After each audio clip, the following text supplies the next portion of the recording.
Let's hear it for this cast.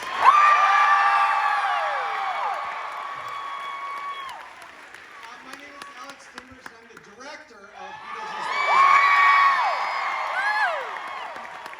Normally, when you say an experience on a show has been a roller coaster, that usually refers to histrionic personalities, bad behavior, a kind of all-about-Eve-like environment, or Smash if that's more your thing.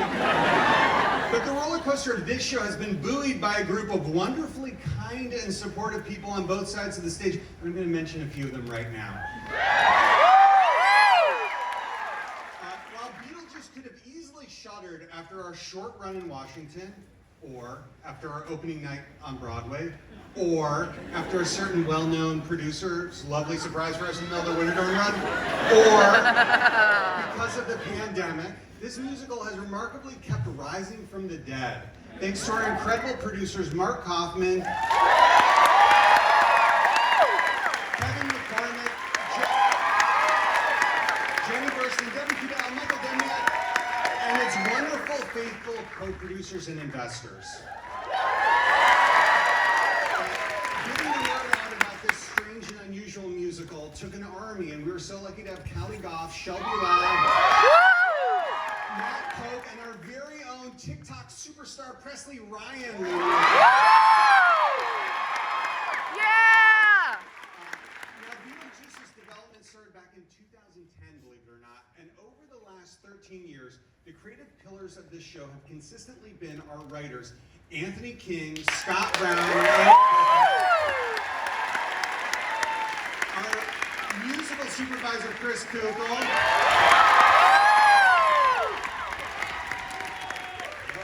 our choreographer, Connor Gallagher,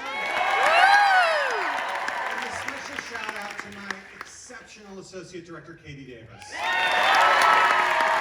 Now, everything you see on stage tonight was created by one of the most talented teams of designers, puppet makers, special effects, and illusions artists ever assembled on Broadway, led by set designer David Correns. And all of their work was influenced by the brilliance of the original father of Beetlejuice, the visionary director Tim Burton. Keeping us all safe, happy, and monitoring the fidelity of the show nightly, we were lucky to have Rachel Botter and Maddie DiCarlo leading our stage management team, as well as the incredible crew, both backstage and in the follow spot booth, the musicians in the pit, and the Cracker Jack usher team out front. Finally, my final two, I promise. This incredible cast. I've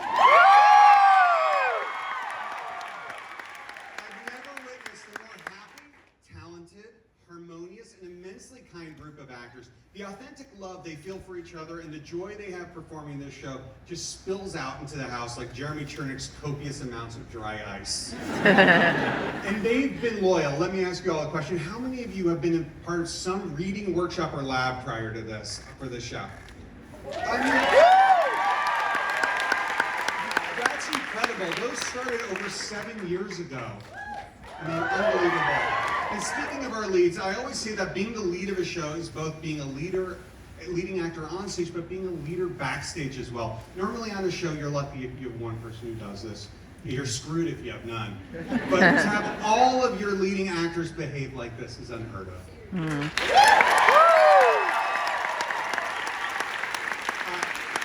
Alex and Elizabeth, as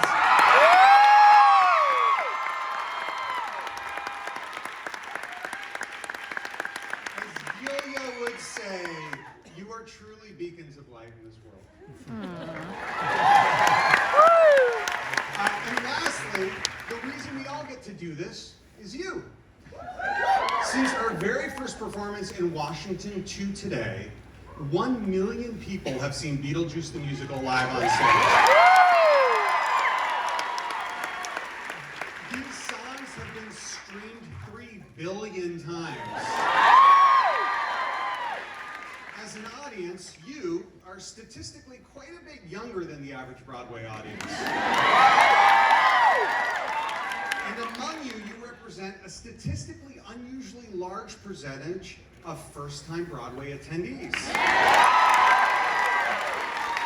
I know I speak for everyone here on stage and backstage to say that our greatest hope is that those first-time visitors to a Broadway show, of course, enjoy this show, but just as importantly, that they enjoy it enough that it inspires them to want to seek out other Broadway and off-Broadway shows to attend. And